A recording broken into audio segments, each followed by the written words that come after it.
ہماری لاج کس کے ہاتھ ہے بغداد والے کے، ہماری لاج کس کے ہاتھ ہے بغداد والے کے، مصیبت ٹال دینا کام کس کا غوث اعظم کا، مصیبت ٹال دینا کام کس کا غوث اعظم کا۔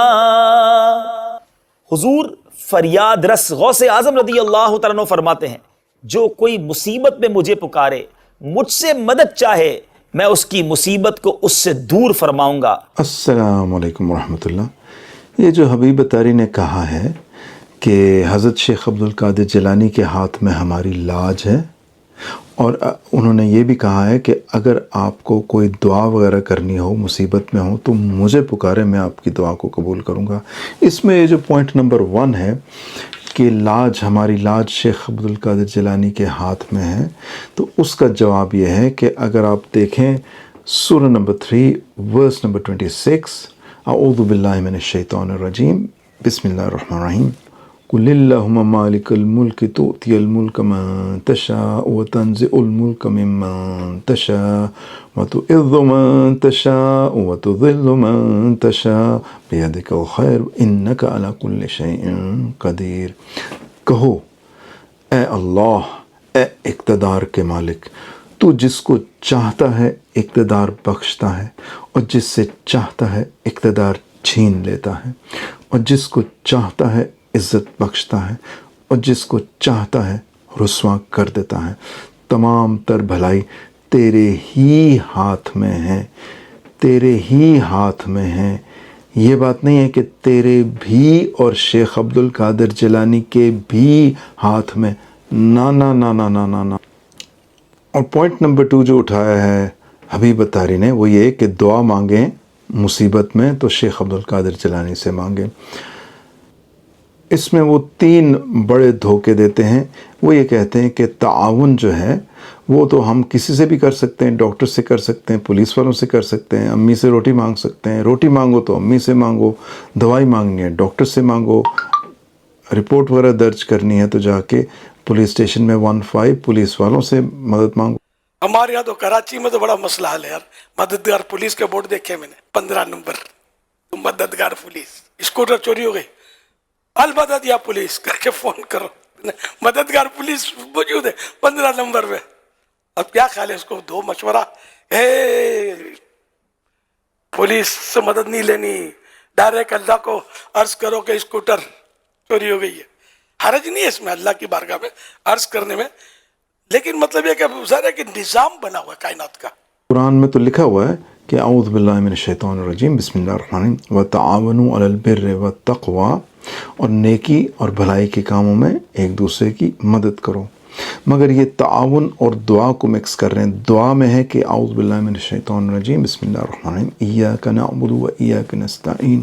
تعاون اور دعا، ان دونوں میں فرق کیا ہے؟ جب آپ امی سے روٹی مانگتے ہیں، ڈاکٹر سے دوائی مانگتے ہیں، تو امی سامنے ہوتی ہیں گھر میں، ڈاکٹر جو ہے وہ آپ اس کے کلینک میں جاتے ہیں، پھر آپ دوائی مانگتے ہیں۔ اگر ڈاکٹر جو ہے وہ فوت ہو چکا ہے 10 سال سے، اور اگر آپ گھر میں بیٹھ کے کہتے ہیں کہ ڈاکٹر صاحب مجھے صحت عطا فرما دیجئے، جانتے ہوئے کہ وہ اب اس دنیا میں نہیں ہے، اس کو تعاون نہیں کہتے، اس کو دعا کہتے ہیں۔ اور دعا اللہ سبحانہ و تعالیٰ ہی سے مانگنی چاہیے، ورنہ یہ شرک ہے، یہ شرک ہے، 100% شرک۔ روٹی امی سے مانگتے ہیں جب تک کہ امی زندہ ہیں، آپ کے گھر میں ہیں، مگر جب امی اگر فوت ہو چکی ہیں تو کیا آپ ٹیبل پہ بیٹھ کے کہیں گے کہ امی جان مجھے میرے لیے روٹی کا بندوبست کر دیجئے؟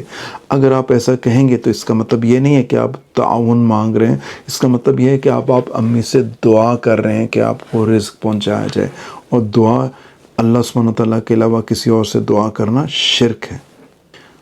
اور اس میں ایک اور پوائنٹ بہت امپورٹنٹ، کیا اللہ سبحانہ تعالیٰ خود زمین پر آ کر مدد کرتے ہیں؟ نہیں۔ اللہ سبحانہ تعالیٰ کیسے مدد کرتے ہیں؟ اللہ کی مرضی، فرشتوں کے ذریعے یا بندوں کے ذریعے، جیسے بھی کریں۔ جنگ بدر میں آپ صلی اللہ علیہ وسلم نے دعا مانگی کس سے؟ مدد کرنے کے لیے تو حضرت جبرائیل اپنے فرشتوں کے ساتھ آئے تھے، 1000 فرشتے، تو آپ صلی اللہ علیہ وسلم نے ان 1000 فرشتوں یا حضرت جبریل سے دعا کی تھی کیا؟ نہیں. دعا کس سے کی تھی؟ جنگ بدر کی دعا آپ چیک کر لیجئے، صرف اور صرف اللہ سبحانہ و تعالیٰ سے. اور اللہ جس مرضی کے ذریعے مدد کریں، مگر دعا ہم نے اللہ سبحانہ و تعالیٰ کے علاوہ کسی اور سے دعا نہیں مانگنی. دوسرا بڑا دھوکہ یہ جو بریلوی علماء دیتے ہیں آپ کو، وہ یہ کہتے ہیں کہ ہم شیخ عبد القادر جیلانی سے دعا مانگ رہے ہیں. شیخ عبد القادر جیلانی جو ہیں وہ ہماری طرح بندے ہیں. مشرکین مکہ ہمارے جیسے نہیں تھے. مشرکین مکہ پتھر کے بنے ہوئے بتوں سے دعائیں مانگتے تھے. ہم شیخ عبد القادر جیلانی سے دعائیں مانگتے ہیں. اب آپ یہ چیک کیجئے، سورہ نمبر 7 آیت نمبر 194، اعوذ باللہ من الشیطان الرجیم، بسم اللہ الرحمن الرحیم. ان الذین تدعون من دون اللہ عباد امثالکم. یقین جانو او بریلویو، یقین کرو بریلویو، یقین کرو، یقین جانو کہ اللہ کو چھوڑ کر جن جن کو تم پکارتے ہو وہ سب تمہاری طرح بندے ہیں. یہاں اس آیت میں یہ نہیں لکھا کہ وہ سب تو بت ہیں. مشرکین مکہ بتوں کو جب پکارا کرتے تھے تو بت جو ہے وہ کسی شخصیت کو ریپریزنٹ کر رہے ہوتے تھے. حبل جو تھا حضرت حابیل کا بت تھا. وہ جب حبل سے دعا کرتے تھے تو حضرت حابیل علیہ السلام سے دعا مانگ رہے ہوتے تھے. اسی طرح لات، منات، عزا، وہ جو شخصیتیں تھیں ان شخصیتوں سے دعا ہوتی تھی، سامنے صرف بت ہوتا تھا.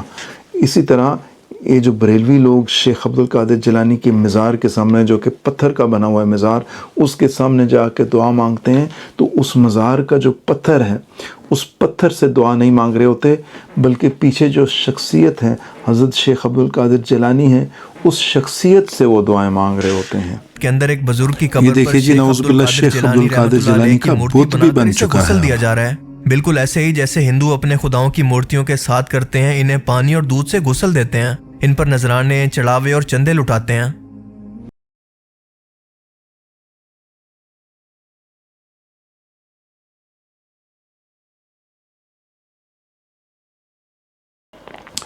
تیسرا دھوکہ یہ جو بریلوی علماء آپ کو دیتے ہیں وہ یہ کہتے ہیں کہ آپ صلی اللہ علیہ وسلم نے ایک حدیث میں فرمایا، مجھے تم سے یہ ڈر نہیں کہ تم شرک کرنے لگو گے، تم میرے بعد شرک کرنے لگو گے. ہاں مجھے اس کا ڈر ہے کہ تم میرے بعد دنیا کی حرص میں مبتلا ہو جاؤ گے. پہلے تو یہ آیت ملاحظہ فرمائی ہے، اور ان میں سے اکثر لوگ ایسے ہیں کہ اللہ پر ایمان رکھتے بھی ہیں تو اس طرح کہ وہ اس کے ساتھ شرک بھی کرتے جاتے ہیں. سورہ نمبر 12 آیت نمبر 106. اب آ جائیے اس حدیث کی طرف کہ مجھے اس بات کا ڈر نہیں کہ تم شرک کرنے لگ جاؤ گے، ہاں مجھے اس بات کا ڈر ہے کہ تم دنیا کی محبت میں گرفتار ہو جاؤ گے. اس حدیث کی شرح میں صحیح بخاری کی شرح حضرت امام حجر عسقلانی نے فتح الباری میں والیوم نمبر 2 میں پیج 271 میں لکھا ہے کہ اس حدیث کی شرح یہ ہے کہ یہ من حیث القوم، یعنی کہ پوری کی پوری امت جو ہے اس کے بارے میں کہا گیا ہے کہ من حیث القوم، مجھے یہ ڈر نہیں کہ تم پوری کی پوری امت شرک میں مبتلا ہو جاؤ گے.